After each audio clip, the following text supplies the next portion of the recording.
একযোগে 37,767 জন নারী কর্তা ব্যক্তিকে উনি ফ্যামিলি কার্ড উপহার দিয়েছেন। জনাব তারেক রহমান বলেছিলেন, আমাদের দল রাষ্ট্র পরিচালনার দায়িত্ব পেলে আমরা সর্বপ্রথম সারা বাংলাদেশে যারা অর্থনৈতিকভাবে অসচ্ছল, গরিব, তাদের পরিবারের নারী কর্তা ব্যক্তিকে আমরা একটি ফ্যামিলি কার্ড দিব। সরকারের মাত্র 18-19 দিনের মাথায় উনি তার সেই প্রতিশ্রুতি বাস্তবায়ন করেছেন গত মাসের 10ই মার্চ। সেই 10ই মার্চে তিনি সারা বাংলাদেশে একযোগে 37,767 জন নারী কর্তা ব্যক্তিকে উনি ফ্যামিলি কার্ড উপহার দিয়েছেন। শুধু 37,000 নয়, সারা বাংলাদেশে প্রতিটি ঘরে ঘরে সেই ফ্যামিলি কার্ডটি পৌঁছে যাবে, এই পরিকল্পনা আছে। কিন্তু ফ্যামিলি কার্ড আমিও চাবো, আমার বাসায়ও যাবে, কিন্তু আমি সেই ফ্যামিলি কার্ড থেকে সুবিধা নিতে পারবো না।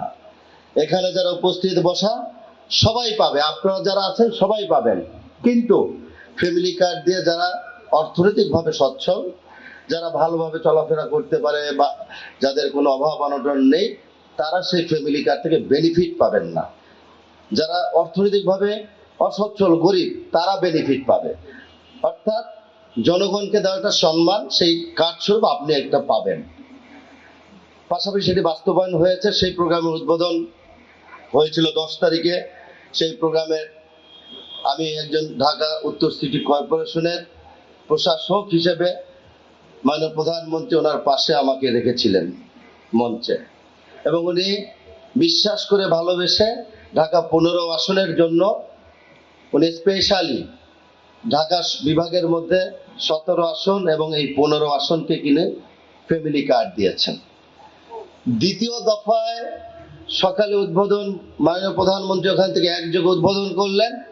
দ্বিতীয় দফায় আমরা আমাদের ঢাকা 15 আসনের ফ্যামিলি কার্ডগুলো আমরা আমাদের সিটি কর্পোরেশনের আঞ্চলিক কর্মকর্তা এবং আমাদের নির্বাহী প্রকৌশলী যারা ছিলেন তাদের উপস্থিতিতে আমরা সেখানে ফ্যামিলি কার্ড উদ্বোধন করেছিলাম।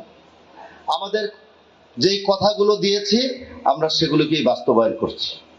এরপরে মাননীয় প্রধানমন্ত্রী যতগুলো কথা দিয়েছেন প্রতিটি কথা উনি পর্যায়ক্রমে সময় ক্ষেপণ, কাল ক্ষেপণ না করে উনি কিন্তু বাস্তবায়ন করছেন।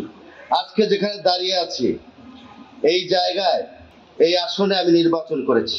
আপনারা সকলে সেই নির্বাচনে কর্মকাণ্ডে আপনাদের সকল পরিশ্রম করে, সকল একদম জীবনযাপন দিয়ে আপনারা কাজ করেছেন।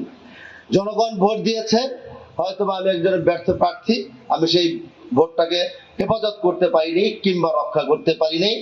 কি হয়েছে আপনারা জানেন, সকলে জানে, বাংলাদেশের প্রতিটি ঘরে ঘরে সকল পরিবারের সদস্যরা জানে।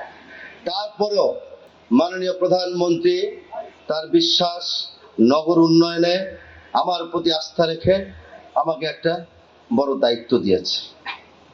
সেই দায়িত্বভার নিয়ে আমার সিটি কর্পোরেশনের প্রতিটি কর্মকর্তাকে নিয়ে আমি এগিয়ে যাচ্ছি। এবং যারা আজকে মঞ্চে আছেন, মঞ্চের বাইরেও যারা এখন সিটি কর্পোরেশনের বিভিন্ন কর্মকাণ্ডে ব্যস্ত আছেন, তারা সকলেই আমাকে তাদের জায়গা থেকে সর্বোচ্চ সহযোগিতা করছে। যদি এই সহযোগিতাটা না থাকতো তাহলে এই অল্প সময়ের মধ্যে হয়তো এই রাস্তার উদ্বোধনটা আমি করতে পারতাম না। তারা আমাকে বলেছে এবং তাদেরকে আমি বলেছি, কাজ হবে সমন্বয় করে। একবারে এক রাস্তায় কাজ হবে, আবার 15 দিন পর একই জায়গায় আবার রাস্তা করে আরেক কাজ হবে, সেই কাজটা যাতে বিগত দিনের মতন না হয়।